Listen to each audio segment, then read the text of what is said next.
हम भाषा को लेकर उपस्थित हुए हैं कि भाषा है क्या।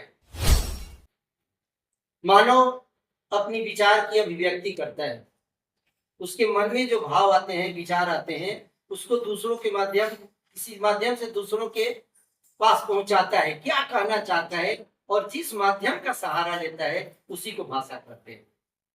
भाषा अनेक भाषाएं हैं, इंग्लिश अलग है, हिंदी है, संस्कृत है, मगही है, मैथिली है, भोजपुरी है, बहुत सारी भाषाएं हैं। लेकिन जो व्यक्ति जिस माध्यम को अपनाता है उसी को भाषा कहते हैं। ये जाने कि जिस साधन के द्वारा मनुष्य अपने मन के भावों तथा विचारों को बोलकर तथा लिखकर दूसरों के सामने प्रकट करता है उसे भाषा कहते हैं। हमारे मन में आया मुझे भूख लगी है, किसी से कुछ कहना है, तो किसी माध्यम से हम कुछ कहेंगे, मुझे भूख लगी है दे दो, बोलकर कह दिए, ये भाषा है। हिंदी भाषा में बोले, संस्कृत में बोलना है मैं जा रहा हूँ, अहम गच्छामि, ये संस्कृत भाषा का प्रयोग। आई एम गोइंग, ये इंग्लिश भाषा का प्रयोग हुआ। अपने विचार को प्रकट करने के लिए जिस माध्यम का हम सहारा लेते हैं, जिस माध्यम को अपनाते हैं उसी को भाषा कहते हैं।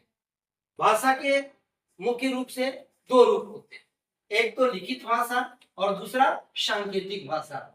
लिखित भाषा और सांकेतिक मौखिक भाषा। इसके अतिरिक्त एक भाषा है जिसे मैं पहले भी बोल चुका हूं, सांकेतिक भाषा। तो लिखित भाषा क्या है?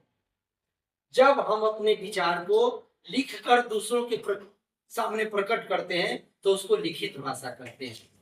मुझे कहना है मैं जाता हूँ, क्या कहना है कि मैं जाता हूँ, तो जैसे लिखकर उसे दिखाते हैं कि मैं जाता हूँ, वो पढ़ लेता है कि लिखा हुआ है मैं जाता हूँ, तो उसको कहते हैं लिखित भाषा है। कुछ ऐसी बात है जिसे बोलकर मैं प्रकट करता हूँ। अभी मैं आपके सामने भाषा क्या है इसे बोल रहा हूँ, जो बोर्ड पर लिखा हुआ है ये लिखित भाषा हो गया।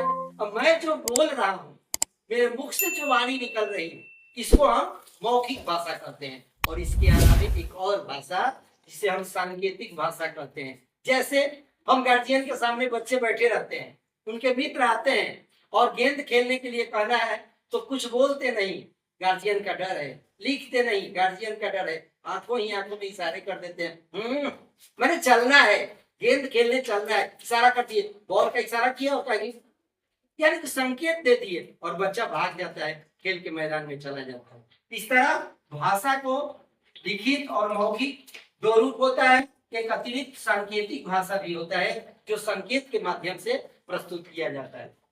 धन्यवाद। इसे आप ठीक से पढ़ें, याद करें, और कोई चीज जानना हो व्याकरण से संबंधित हमारे चैनल में जो कमेंट बॉक्स है उसमें आप कमेंट करें, इसे देखें, इस चैनल को सब्सक्राइब करें और लाइक करें। धन्यवाद।